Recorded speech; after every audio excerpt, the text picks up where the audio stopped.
It's 3:53 a.m. on June 25, 2007. A text message arrives on multiple phones across the wrestling industry, each containing the same cryptic words. The dogs are in the enclosed pool area. Garage side door is open. The message comes from Chris Benoit, a celebrated wrestling champion who was supposed to be on a plane to Houston for a major pay-per-view event. What nobody realised at that moment was that they were receiving instructions for a crime scene. By the time those text messages were sent, 2 innocent people had already been dead for days, murdered by the same man who was now providing directions to their bodies. This is the story of how repetitive brain trauma can transform a beloved athlete into a methodical killer, and how the entertainment industry's culture of physical punishment created a ticking time bomb that would detonate in the most horrific way possible. Welcome to the investigation of the Chris Benoit family murders. Professional wrestling operates on a unique principle within the entertainment industry. Performers must convince audiences that choreographed violence is spontaneous and real. This theatrical requirement creates physical demands unlike any other form of entertainment. Think of it like controlled aviation crashes. Pilots train extensively to avoid impacts, while wrestlers train to absorb them safely. Every match involves calculated collisions designed to look devastating, while minimizing actual injury. However, minimizing doesn't mean eliminating. And over thousands of performances, those impacts accumulate. The human skull functions like an aircraft's black box, recording every impact through microscopic cellular damage. Unlike mechanical systems that show obvious wear patterns, brain tissue conceals trauma until damage reaches critical thresholds. A wrestler might perform for decades while their neural architecture slowly deteriorates with each headbutt, chair shot, and high-impact maneuver. Chris Benoit's signature moves included diving headbutts from the top rope, essentially using his skull as a projectile weapon. Imagine repeatedly flying an aircraft nose first into the ground at calculated angles. Eventually, even the most robust engineering reaches its breaking point. Modern wrestling has implemented safety protocols that didn't exist during Benoit's era. Today's performers rarely execute unprotected headshots or chair strikes to the skull. These changes came too late for an entire generation of wrestlers who absorbed punishment that medical science now recognizes as catastrophically dangerous. Keep this cumulative damage concept in mind. We'll return to its devastating significance soon. Edmonton, Alberta served as an unlikely launching pad for professional wrestling careers during the 1970s and 1980s. The Hart family had established what insiders called the Dungeon, a training facility that produced an extraordinary number of future wrestling stars through brutal conditioning methods. The facility operated like a military academy for aspiring wrestlers. Students endured hours of grueling physical conditioning, technical instruction, and psychological hardening designed to prepare them for the unique demands of professional wrestling. The training philosophy emphasized toughness above safety, creating performers who could withstand tremendous punishment without showing weakness. Chris Benoit entered this system at age 12, younger than most students and smaller than virtually all of them. His dedication compensated for his physical disadvantages. While other students complained about training intensity, Chris embraced every painful lesson. He understood that his pathway to success required absorbing more punishment than larger competitors. The Dungeon's training methods included exercises that would be considered dangerous by modern standards. Students regularly practiced high-impact maneuvers on concrete floors with minimal protective equipment. They were taught to work through injuries that might sideline athletes in other sports. This conditioning created performers who viewed pain tolerance as professional virtue rather than warning sign. Stu Hart, the facility's patriarch, recognized Chris's unusual commitment to physical punishment. Rather than being concerned about the young man's willingness to absorb damage, Hart encouraged it as evidence of championship potential. This early validation would prove tragically prophetic.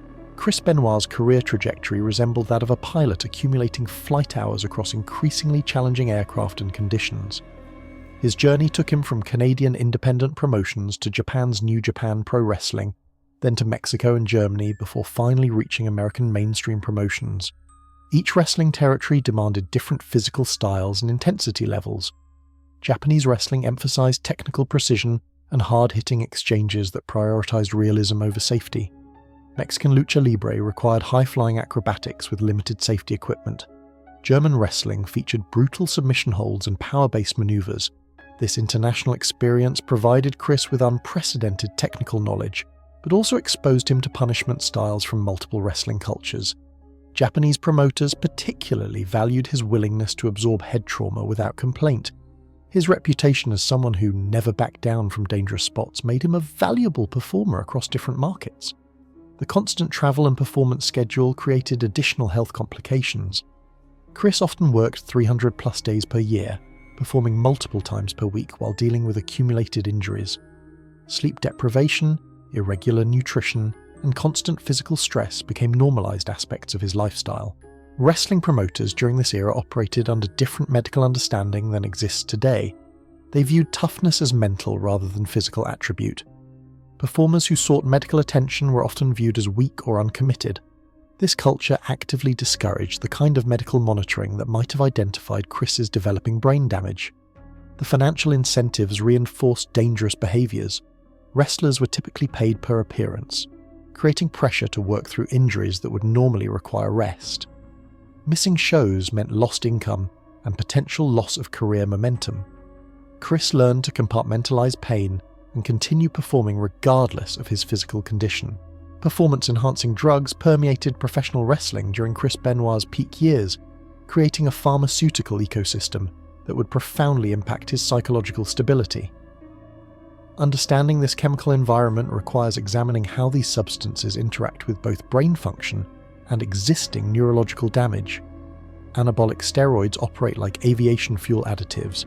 They enhance performance capabilities, but also create systemic stress on biological machinery. In healthy individuals, these compounds can cause mood volatility and aggressive behavior. In someone with existing brain damage, they can accelerate psychological deterioration in unpredictable ways. The wrestling industry's steroid culture resembled a pharmaceutical free-for-all. Performers obtained drugs through veterinary suppliers, underground laboratories, and complicit physicians who prioritized appearance over health. Quality control was non-existent, meaning wrestlers often consumed compounds of unknown purity and concentration. Chris's steroid regimen included testosterone, growth hormone, and various other compounds designed to maintain his muscular physique while recovering from constant injuries. The combination of these chemicals with repeated head trauma created a neurochemical environment that medical science was only beginning to understand. Roid rage became a convenient explanation for wrestler behavioral problems, but this oversimplified the actual mechanisms involved. Steroids don't cause normal people to commit murder. However, they can amplify existing psychological conditions and impair judgment in individuals with compromised brain function. Toxicology analysis following Chris's death revealed therapeutic levels of testosterone in his system, amounts consistent with medical treatment rather than abuse. This finding complicated theories about steroid-induced violence, but didn't eliminate steroids as contributing factors to his long-term psychological decline. The investigation revealed that Chris had been experiencing mood swings, depression, and cognitive difficulties for years before the murders. These symptoms aligned with both steroid side effects and traumatic brain injury sequelae, creating a diagnostic challenge that wouldn't be resolved until post-mortem brain analysis. Chris Benoit's personal relationships followed patterns common among athletes, experiencing gradual cognitive decline, increasing volatility, emotional detachment, and difficulty maintaining intimate connections despite genuine affection for family members. His first marriage to Martina lasted 9 years and produced 2 children, David and Megan. Martina later described Chris as 2 different people, the loving father and husband she married, and an increasingly unpredictable stranger who emerged during periods of high stress or substance use. The marriage deteriorated as Chris's career demands intensified. Extended international tours meant months away from family, while steroid use created mood volatility that frightened his wife and children. Martina filed for divorce in 1997, citing irreconcilable differences that court documents suggest included domestic violence concerns. Chris's relationship with Nancy Sullivan began as a professional wrestling storyline that evolved into genuine romance. Nancy was married to fellow wrestler Kevin Sullivan when she began working romantic angles with Chris on television. The scripted affair gradually became authentic, leading to Nancy's divorce and eventual marriage to Chris in 2000. This relationship dynamic created lasting tensions within the wrestling community. Kevin Sullivan maintained professional relationships with both Chris and Nancy despite personal betrayal, but the situation generated ongoing stress for all parties involved. Some wrestling insiders later speculated about whether this complicated history contributed to Chris's eventual psychological breakdown. Nancy's decision to retire from wrestling and focus on managing Chris's career created additional pressure on their relationship. She became financially dependent on his continued success, while also serving as his primary emotional support system. This dual role strained their marriage as Chris's psychological condition deteriorated. The couple's son Daniel was born in 2000, bringing joy but also additional responsibility to an already stressed household. Chris adored his son but struggled with the patience and emotional consistency required for effective parenting. Friends noticed increasing tension between Chris's desire to be a good father and his difficulty controlling his temper. Chronic traumatic encephalopathy develops like metal fatigue in aircraft components. Invisible structural damage accumulates until catastrophic failure occurs without warning. Understanding Chris Benoit's psychological decline requires mapping this neurological deterioration against his behavioral changes. CTE progresses through identifiable stages that correspond to increasing symptom severity. Early stages involve mild cognitive impairment, mood changes, and impulse control difficulties. Advanced stages include severe depression, paranoia, and complete personality transformation. Chris began experiencing early CTE symptoms during the late 1990s, though these were initially attributed to normal stress and career pressures. Friends noticed increased irritability, memory problems, and difficulty concentrating during conversations. These subtle changes seemed consistent with the demanding lifestyle of a professional wrestler. The death of his close friend Eddie Guerrero in November 2005 triggered a significant acceleration in Chris's psychological decline. Grief is a normal response to loss, but Chris's reaction seemed disproportionate and persistent. Colleagues described him as becoming obsessed with death and expressing increasing paranoia about his own mortality. By 2006, Chris was experiencing symptoms that clearly indicated serious psychological disturbance. He became convinced that people were following him, installed excessive security systems at his home, and began exhibiting aggressive behavior toward family members and colleagues. The progression resembled a pilot gradually losing instruments during flight. Each lost capability created additional stress that accelerated further deterioration. Chris's brain was literally dying, with dead neural tissue creating gaps in cognitive and emotional processing that made normal human relationships increasingly impossible. Medical professionals who later studied Chris's brain tissue compared the damage to Alzheimer's patients in advanced stages of dementia. The distinction was that while Alzheimer's typically affects memory and basic cognitive function, CTE particularly damages areas responsible for impulse control, emotional regulation, and moral reasoning. The events of June 22nd, 24th, 2007 unfolded with methodical precision that suggests significant planning rather than spontaneous violence. Understanding this timeline reveals how severely compromised Chris's mental state had become while he retained enough cognitive function to execute complex actions. Friday, June 22nd. Nancy Benoit was murdered sometime during the evening hours. Physical evidence indicated she'd been drinking alcohol, possibly to cope with marital stress or perhaps unknowingly as part of Chris's preparation for the attack. Her hands and feet were bound with cord, and she was strangled with a cable from exercise equipment. The positioning of Nancy's body suggested Chris had attempted to make her comfortable after death, covering her with a towel and placing a Bible nearby. This behavior indicated some residual emotional connection, despite the brutal nature of her murder. The contradiction between violence and tenderness reveal the fractured state of Chris's psychology. Saturday, June 23rd. 7-year-old Daniel Benoit was murdered in his bedroom, likely during afternoon or evening hours. Unlike his mother, Daniel showed no signs of struggle or binding. Toxicology revealed Xanax in his system, suggesting Chris had sedated his son before suffocating him. The method of Daniel's murder indicated some attempt to minimize the child's suffering. Chris appeared to have waited until Daniel was unconscious before killing him, suggesting retention of parental protective instincts even while committing murder. A Bible was placed near Daniel's body, mirroring the scene with Nancy.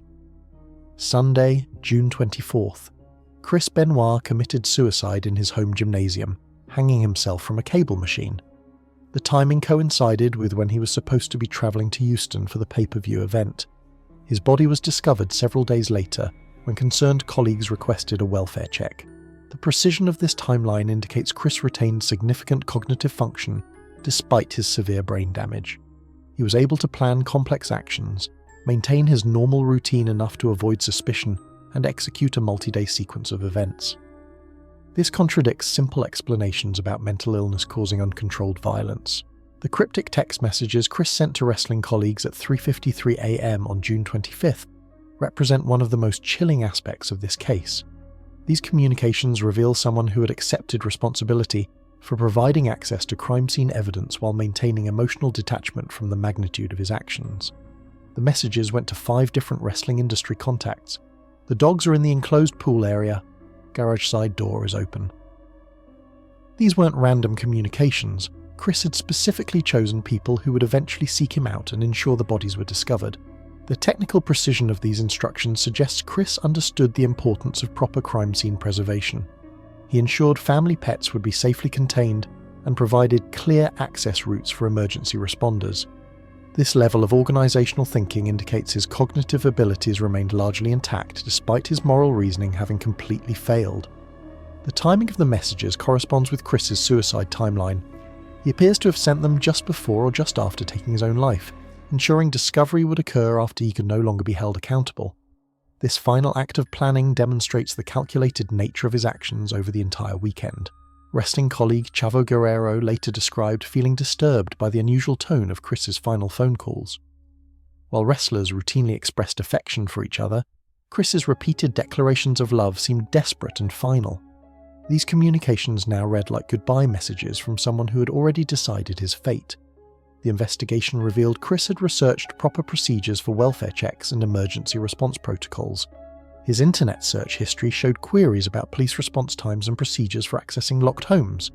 This research indicates significant premeditation rather than impulsive violence. The Fayetteville Police Department's response to the welfare check request activated protocols designed for routine missing person investigations. None of the responding officers anticipated discovering a triple murder-suicide involving a celebrity athlete.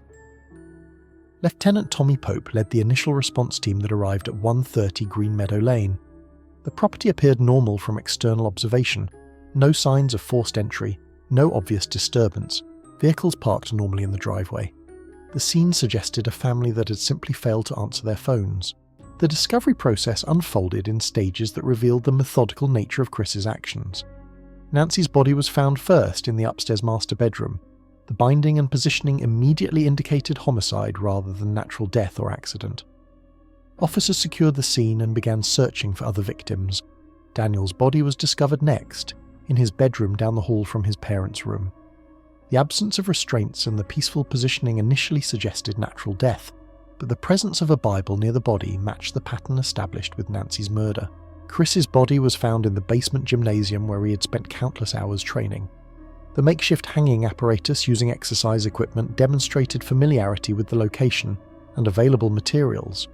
Suicide notes were absent, but the overall scene clearly indicated intentional self-harm. Crime scene analysis revealed no evidence of external perpetrators. All doors and windows remained properly secured from inside. No fingerprints or DNA evidence suggested intruder presence. The house's security system showed no unauthorized entries during the relevant time frame. The investigation timeline compressed what normally would be months of detective work into days of intensive analysis. Media attention and wrestling industry pressure created urgency to determine whether a killer remained at large or whether the threat had ended with Chris's suicide. Dr. Chris Sperry, Georgia's chief medical examiner, conducted autopsies that would provide crucial evidence about the sequence and methods of the 3 deaths. The forensic analysis revealed details that painted a disturbing picture of calculated violence followed by methodical self-destruction. Nancy Benoit's autopsy revealed death by ligature strangulation using a cord or cable. The pattern of injuries indicated a sustained attack rather than quick strangulation. Defensive wounds were minimal, suggesting she was either incapacitated by alcohol or surprised by someone she trusted completely. Toxicology showed significant alcohol levels in Nancy's blood, potentially explaining her limited resistance. The positioning of her body and the presence of binding materials indicated Chris had spent considerable time with her corpse after death, arranging and rearranging her position in what appeared to be ritualistic behaviour. Daniel Benoit's autopsy revealed death by asphyxiation without external trauma. The presence of Xanax in therapeutic doses suggested Chris had deliberately sedated his son before killing him. This method indicated some attempt to minimize Daniel's suffering, revealing residual parental protective instincts despite murderous intent. The absence of struggle or defensive wounds in Daniel's case suggested he was unconscious during the attack. The peaceful positioning of his body and the presence of a Bible indicated Chris had performed similar post-mortem rituals with his son as with his wife. Chris Benoit's autopsy confirmed suicide by hanging. The mechanism and positioning were consistent with intentional self-harm rather than accidental death or homicide staged to appear as suicide. Toxicology revealed only therapeutic levels of prescription medications, contradicting theories about drug-induced psychosis. The temporal spacing of the deaths indicated Chris had lived normally for days between murders, attending to routine activities while the bodies of his family members remained in the house. This behavior pattern suggested severe psychological dissociation rather than impulsive violence. The post-mortem examination of Chris Benoit's brain tissue would revolutionize understanding of contact sport injuries and their relationship to violent behavior. Dr. Bennett Omalu, the neuropathologist who first identified CTE in football players, conducted the analysis that revealed devastating neurological damage. Chris's brain showed advanced chronic traumatic encephalopathy, comparable to patients with severe Alzheimer's disease. The level of neural degeneration was extraordinary for someone only 40 years old, indicating decades of accumulated trauma from repeated head impacts. The specific pattern of damage particularly affected brain regions responsible for impulse control, emotional regulation, and moral reasoning. The frontal cortex, which governs decision-making and behavioral inhibition, showed extensive tau protein deposits that indicated massive neural death. Comparison studies revealed Chris's brain damage exceeded that of NFL players who had committed suicide after similar psychological deterioration. The wrestling industry's acceptance of direct head trauma had created neurological destruction beyond what occurred in other contact sports. The tau protein tangles found throughout Chris's brain tissue create a signature pattern that definitively diagnoses CTE. These deposits occur when repeated brain trauma causes neural fibers to twist and clump, eventually killing brain cells and creating irreversible cognitive damage. Dr. Omalu's analysis concluded that Chris's brain damage was so severe that normal psychological function would have been impossible during his final years.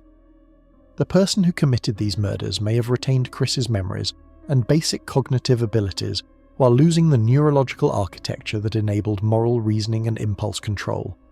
This medical evidence complicated legal and ethical questions about accountability for criminal behavior caused by brain disease. While Chris remained legally responsible for his actions, the medical findings suggested he may have lacked the neurological capacity for normal moral reasoning during the murders.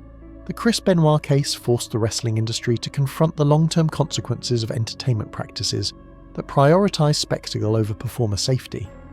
The revelation that a beloved champion had committed murder-suicide due to brain damage created an existential crisis for sports entertainment. WWE immediately implemented comprehensive drug testing policies, concussion protocols, and medical monitoring systems designed to identify performers at risk for neurological damage. These changes represented the most significant safety reforms in wrestling history, though critics argued they came decades too late. The industry also faced legal challenges from families of deceased wrestlers who'd shown similar patterns of psychological deterioration before early death. Class action lawsuits alleged that wrestling companies had deliberately concealed knowledge about brain injury risks while encouraging dangerous practices. Independent medical research began studying other deceased wrestlers for evidence of CTE and related neurological conditions. The findings revealed an epidemic of brain damage among performers who had built careers on absorbing punishment that medical science now recognizes as catastrophically dangerous. Wrestling schools and training facilities implemented new safety protocols that eliminated many of the high-impact maneuvers that had characterized previous generations of performers. The tough guy culture that celebrated working through injuries gradually gave way to medical monitoring and injury prevention. However, financial incentives still encourage wrestlers to accept risks that other athletes would avoid. The independent contractor status of most wrestlers means they lack comprehensive health insurance and retirement benefits, creating pressure to continue performing despite accumulating injuries. Chris Benoit's case became a landmark study in sports-related brain injury research, providing crucial evidence about the relationship between repetitive head trauma and violent behaviour. The medical findings influenced policy changes across multiple contact sports and legal decisions about athlete safety. The Brain Injury Research Institute used Chris's case to advocate for enhanced safety protocols in football, hockey, boxing, and mixed martial arts. The clear connection between his neurological damage and violent behaviour provided powerful evidence for arguments about contact sport reform. Congressional hearings examining sports concussion policies featured Chris's case as evidence of industry negligence regarding long-term brain injury risks. Legislators used his story to justify federal oversight of sports safety practices and mandatory medical monitoring for professional athletes. Medical schools began incorporating CTE education into neurology and sports medicine curricula, using Chris's brain tissue samples to teach students about the progressive nature of traumatic brain injury. His case became a cautionary example of how entertainment industry pressures can override medical wisdom. Research institutions studying veteran suicide and domestic violence found parallels between Chris's case and military personnel experiencing combat-related brain injuries. The patterns of psychological deterioration showed similarities across different populations exposed to repetitive head trauma. The case also influenced legal precedents regarding criminal responsibility for behaviour caused by brain disease. While Chris remained legally accountable for his crimes, his case contributed to broader discussions about how neurological damage affects moral reasoning and criminal culpability. Despite extensive investigation and medical analysis, significant questions remain about Chris Benoit's final weekend and the factors that triggered his transformation from family man to family annihilator. Some mysteries may never be resolved due to the absence of witnesses and Chris's own death. The specific trigger for the weekend's violence remains unclear. Chris had experienced psychological deterioration for years, but investigators found no immediate stressor that explained why he chose that particular weekend to commit murder. His wrestling schedule seemed normal, and family finances appeared stable. The ritualistic elements of the murders, the Bible placement, body positioning, and methodical timing, suggest psychological motivations that Chris took to his grave. These behaviours indicated someone following internal logic that made sense to his damaged brain, but remains incomprehensible to observers. The role of his steroid use in the final weekend remains debated. While toxicology showed only therapeutic levels of testosterone, Chris had access to numerous other performance-enhancing drugs that might not have been detected. The interaction between these substances and his brain damage created unpredictable psychological effects. Questions persist about whether anyone could have prevented the tragedy through earlier intervention. Chris's psychological deterioration was apparent to colleagues and family members, but the wrestling industry's culture discouraged seeking mental health treatment that might have identified his dangerous condition. The investigation also revealed gaps in Chris's whereabouts during the days leading up to the murders. His movements and activities during this period might have provided clues about his mental state and decision-making process, but this information was never fully reconstructed. Beyond the medical findings and industry reforms, the Chris Benoit case represents a human tragedy that destroyed multiple families and shattered a community's trust. The victims, Nancy and Daniel Benoit, were innocent casualties of an entertainment industry's reckless disregard for performer safety. Nancy Benoit had sacrificed her own wrestling career to support Chris's success, managing his bookings and handling his business affairs while raising their son. Her murder robbed the world of someone who had found purpose in nurturing others' dreams while building her own family. 7-year-old Daniel Benoit represented pure innocence destroyed by forces beyond his comprehension. His life ended before he could discover his own interests, develop meaningful relationships, or contribute to the world in ways that might have honoured his parents' better intentions. Chris's surviving children, David and Megan, faced the impossible task of reconciling memories of a loving father with knowledge of his horrific final actions. They lost not only their father, but also their ability to process their childhood memories without contamination from his crimes. The wrestling community lost one of its most respected performers and gained a permanent reminder of the true cost of their entertainment. Chris's legacy transformed from championship accomplishments to cautionary tale about the price of prioritizing spectacle over human welfare. Fans who had admired Chris's dedication and technical skill found themselves questioning their own complicity in supporting an industry that systematically damaged its performers. The entertainment they had enjoyed was built on human suffering that eventually erupted into unthinkable violence. This tragedy serves as a permanent reminder that behind every form of entertainment are real people whose health and safety must never be sacrificed for public amusement. The cost of ignoring this responsibility isn't just individual suffering, it's the destruction of innocent lives and the corruption of everything that should be noble about human competition and achievement. In Atlanta, Georgia, 3 graves mark the end of a story that should never have reached such a devastating conclusion. Their deaths ensure that future generations of athletes will be protected by safety measures written in blood, sweat, and the bitter wisdom of preventable tragedy.